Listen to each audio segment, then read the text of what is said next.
advisory and financial planning services are offered through Simplicity Wealth, LLC, and SEC Registered Investment Advisor. SEC registration does not constitute nor endorse of the firm, nor does it indicate that the advisor has attained a particular level of skill nor ability. Investing involves risk of loss. Insurance, consulting, and education services offered through Diamond Life Planning is a separate and unaffiliated entity from Simplicity Wealth. This information is provided as a general information and is not intended to be specific financial guidance. Before you make any decisions regarding your personal financial situation, you should consult a financial or tax professional to discuss your individual circumstances and objectives. Welcome to the Rock My Finances show on K4HD Radio and Talk4 TV, where we put the fun in finance. Join Powerhouse Jennifer Jost, CDFA, CMC, and Private Wealth Advisor, as she collaborates with you to create clarity, control, and confidence with your money, your way. It's not about the zeros, so what is it all about? Let's find out. Now here's your host and weekly friend, Jennifer Jost. Sup, y'all? How you doing? Welcome to Rock My Finances.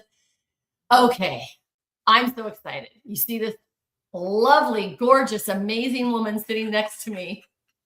Yes, she paid me to say that. I'm just kidding. So that's the camera. Okay. There's the light.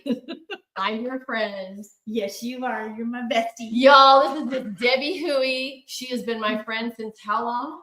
We're 14 years old. Oh my God. Just a couple years ago. Just a couple years ago. She's never done a podcast before, and she's visiting me. She thought it was all going to be fun. I was like, oh, guess what? Get off an airplane, an overnight flight, and sit down real quick, because guess what you get to do? Refresh your makeup and jump on a podcast. 2 hours sleep. Yeah, 2 hours sleep.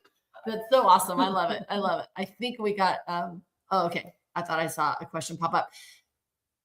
Yep. There's Diandra. She said, so cute. Hi. I love her. So that is Debbie's daughter, who is my goddaughter, because I am. And I got to be there when she was born. Yes. Now, yes, Debbie was there when my children were born as well. But it's so fun to watch these kids grow up. So we're going to talk about just our relationship throughout the several decades that we've been together and how it is having friendships. And then, of course, always tying it around to money. And you know me, the F word, how do you feel about money before the zeros actually get into your bank? So Debbie's been there for me. She's married to an amazing man, Adam. How long have you guys been married? 35 years. Oh, God. And we're only 42. I don't know how that happens. So exciting. So poor Adam got me thrown into the whole thing, because now he's a bestie as well. And he didn't know that he was going to get me along with Miss Debbie all these years. And then they went and reproduced and had another Debbie, Miss Diandra. So we've had a really good life together. And I can tell you, we've been there for each other on all the ups and downs. Absolutely. Right? Money. Oh my God, I'm going to get weepy. A lot of ups. And some downs. That's true. I like it. I like ups. I like roller coasters. We got lots of good ups for sure. Speaking of a good up, Diandra just got married to a fabulous man, Mr. Reed. Reed's her dude now, and Diandra is expecting. So I'm going to ask you, before we get into that, I'm going to ask the same question I ask everybody. Debbie, since this is Rock My Finances, what did you spend money on recently that you enjoyed?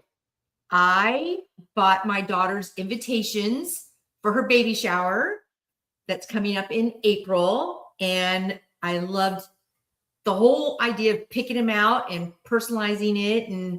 And it just makes it feel more real that the little man is coming. We're having a little grandson. Do we have a name? Well, I think they're going to go with Sterling, that they're kind of popping that around, but we'll see. There's probably a few on the table right now. Yep. Okay. Probably. Awesome. I'm so excited. So excited. What did she say? We see that popping up. We can't tell if it's. So if you could put in the chat, Rebel, when Diandra makes the call. Oh, there she is. We do have lots of names. Okay. Yeah. They got lots of names popping around. Okay. That's awesome. How can I turn my name into a boy name? Jeff is good. Jeffiner, Jeff. I'm kidding. I got an Uncle Jeff. Oh yeah, we already got Uncle Jeff. So with that said, doing the invitation, I love that. Sterling is the winner. Is that what? Let me move my mouse. Sterling is the winner. Nice.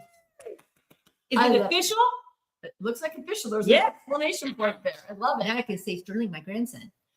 Sterling, and her last name is Aiken. Aiken. So Sterling Aiken. Oh my God, I'm so excited for him. It's a great name. It's a good, strong name. Oh my God, I love that name. You know how I came up with that name? No. Remember Sterling Daniel?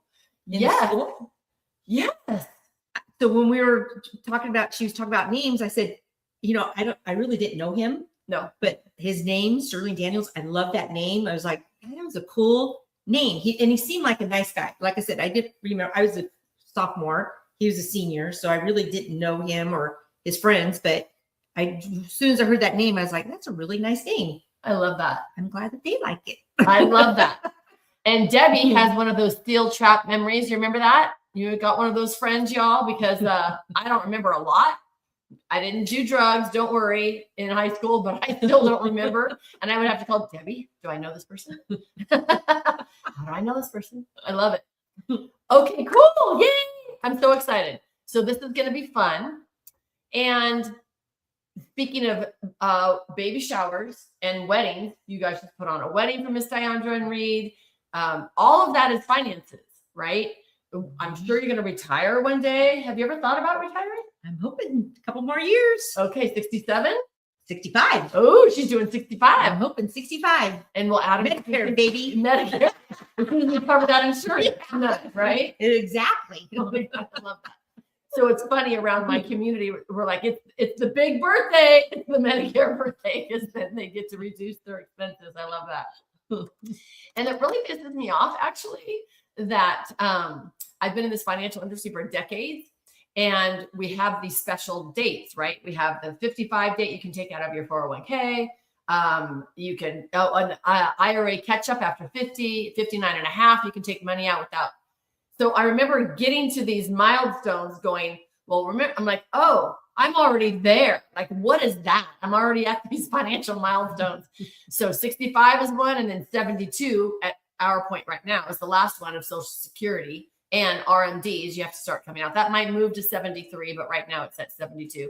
That'll be our last financial milestone, which we'll have to have a party around that date. Yes. We'll have to go somewhere. Yes, like we did on our 40th. Mexico. We were just talking about that. Oh my God, we had so much fun. Yes, didn't you love the whales? I mean, the dolphin. Dolphin. Okay. She's being a little shit ass right now, y'all. Jost drowned me. I was scared. We're in Mexico, and those dolphins are huge and brown. They weren't cute flippers. They were literally huge, gray and brown, and they looked like a car going underneath you. So I was climbing up Debbie, pushing me down in the water. She's tiny, y'all. She's very tiny. So I'm like climbing up her. She's throwing me off. I was with my ex-husband at the time. He was throwing me off. I couldn't even get to Adam. He's so lucky. Oh my God, that was hilarious. And then finally, I calmed down and I enjoyed, and then we hung on to when she was getting out. I sit around with the stupid thing before I got out on the way out. Oh, yeah. That was so much fun. And that was hangover day. Yeah. That was after a very long night. And that cold water knocked the hangover right out of you. That was fun. That was totally fun. I love that. We've had, like you said, we've had a lot of us. I love that. Okay, so money comes into everything, right? It comes into all different decades, in your 20s and your 30s, when you have babies, when you have a family, in your 40s, in your 50s, and now we're talking about our 60s, retiring. So it's really, really, really, really important. So I want to talk about try facing the. Okay, is that better? Okay, we can do that. We can get closer. So my producer Rebel just said, get your butts closer to that microphone so we can hear a little bit better. Okay. So I want to talk about how it's not just about the zeros in our bank accounts, but it's actually the emotions around that. And when we have friends like this, I think they say, what is it? You are the sum of the 5 or 7 people that you hang around with or something. And your goals and dreams and finances are usually around that. So if you're around a lot of people that aren't as go-getter-ish, I'm going to say, as you are maybe, and is not as driven as you are, then they're hanging on to you like the metaphor of the dolphins that I'm hanging on Debbie, trying to climb up her, and it's bringing her down. It's the same way with energy around money. So we want to be mindful of our friends. I don't only want to talk about money, but I also want to talk about honesty and being ethical and, you know me, positivity. Absolutely. Right? So it's really important to have those friends around you that can pull you up when you need to be pulled up, and you can do the same for them in all the realms. Does that make sense? Absolutely. You have to lift people up to keep them positive and reassure them. And, you know, because people do, if they're feeling down and people don't help you feel better, you just feel depressed and you feel lonely. And, you know, so that's what your friends are there for. They're there to raise you up. I love that. You're right. And also give you shit when you need it. Okay, whatever. We allowed to cuss? Oh, yeah. Okay. After she says it. You know me, it's my show. We're cussing. That's very true. I love that. So let everyone take a look around you. What friends do you have? Do you want to keep them? It's your choice, just like your money. Where do you spend your money? Do you want to spend your money the same way next month as you did last month? Or next year as you did last year? It's your choice. It's your choice. I chose to keep Debbie in my life. She didn't have a choice. Well, she does every day. Every day we choose to have our friends, right? And, you know, I've found too, a lot of friends of mine now are restructuring their friendships. So we're in a different community because we all just kind of met each other. But I've talked to a lot of people that are looking back at their friendships, and they are reorganizing at this age in their 60s. Do you know anyone that's doing that? No. Okay. So it might be a thing about living here. I'm not sure. But they're reevaluating their friendships, which is interesting to me. I know we do that when we have kids. Are they reevaluating because they're not in the same income levels, or nope? It's all about emotions. Okay. It's about emotions. It's about energy suckers. It's about positivity. Maybe the older we get, we think we can mouth off a little bit more, and some people don't really care for that so much, and they don't want to be around that. I get that. And they're trying to remain positive. I also am a certified grief counselor, so I do have a grief group. So we try to stay positive around that. And so when you're going through a trauma, a change of life, illness or something, staying positive is huge. So you don't want that whole humdrum person that's going to drag you down again, right? You want to be able to help them to a certain extent. But if they keep pulling you down, then yeah, I get that. You gotta let go. It's exhausting. Yeah, exactly. That would be horrible. It is. Yeah, it absolutely is. And it's being a codependent, being raised in an alcoholic home, number one codependent here. I don't want to hurt anybody's feelings, and I don't want it to look bad on me and all those little wounds that I have, right? So I've recovered from that a lot.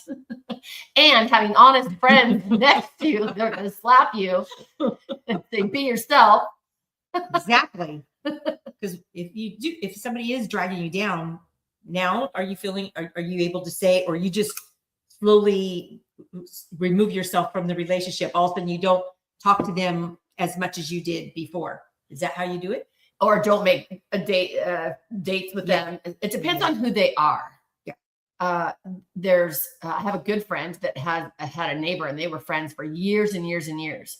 And that friend literally just said, I do not want to be friends anymore, and never gave her a reason why. So she has no idea why they do not want to be friends. Like I can count 10 times in the last year that this has happened to people. I know that is hard, because why don't you, if they say something to you, then why don't you be honest and tell them why you can't? Because if it's something that they need to work on, right, then it gives them a chance to work on that, so they don't do that in future friendships. Exactly. Relationships. Exactly.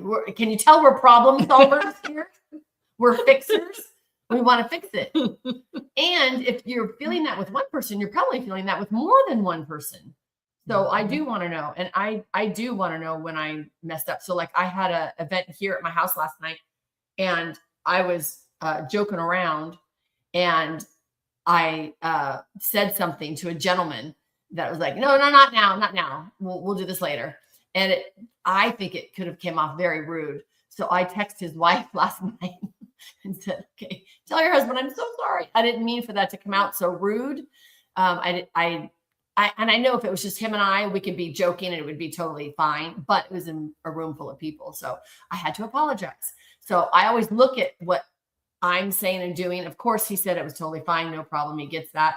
And at the same time, I always like to look at my day. How can I be better and do better and speak better? Because I'm very outspoken and things fly out that I can't get back. So I do have to apologize sometimes. How do you handle anything like that? I know you're very social as well. I know Debbie Plett doesn't make any freaking mistakes, y'all. Oh no, I make lots of mistakes. Believe me. In fact, I won't go into like who it was or anything, right. But I had a company event and I said something in private to this individual, and he's a big joker, a huge joker, and he did not like what I said. Were you joking or were you serious?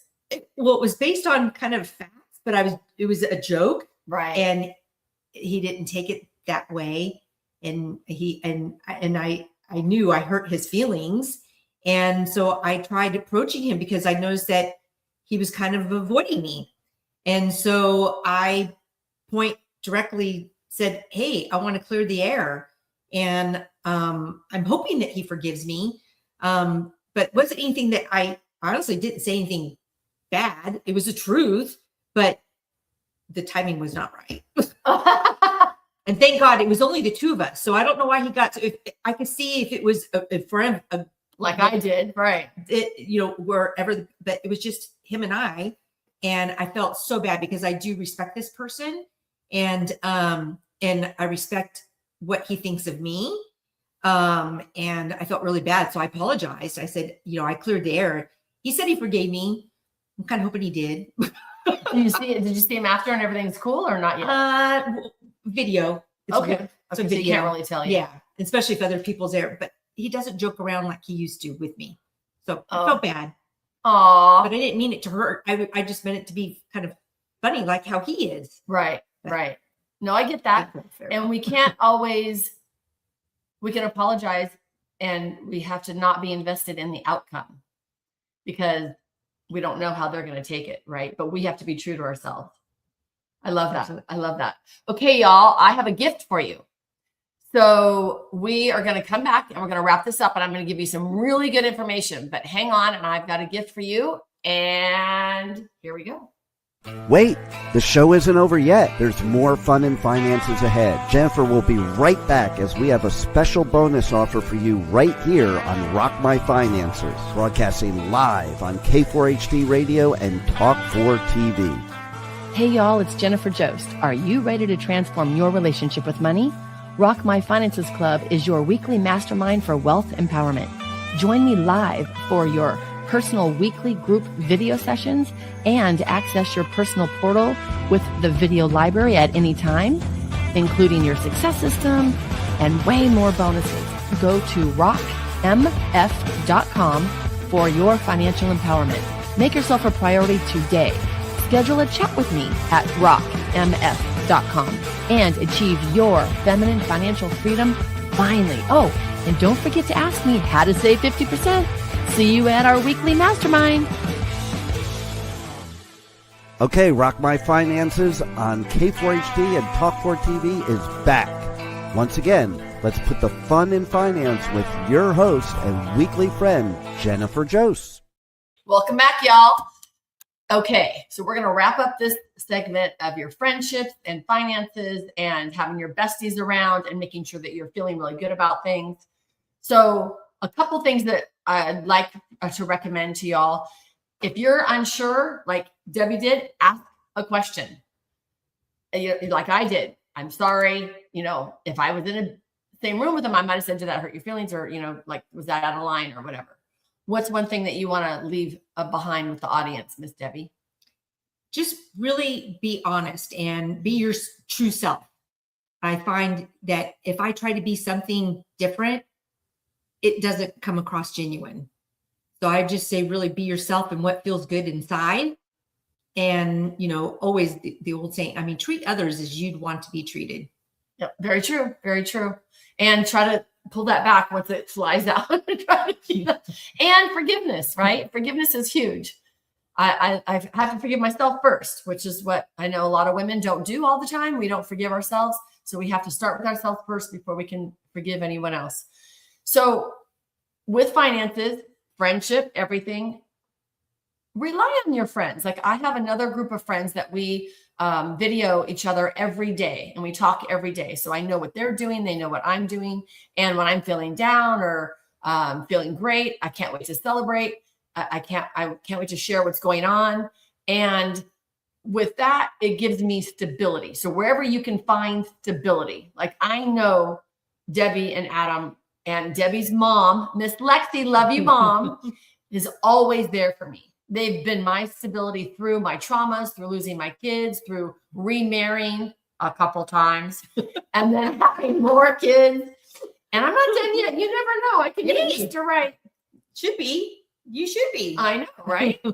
So all of that, you have stability in your friends that really are honest and true to you. And you have that reliability that you can count on, but you got to find it in yourself first.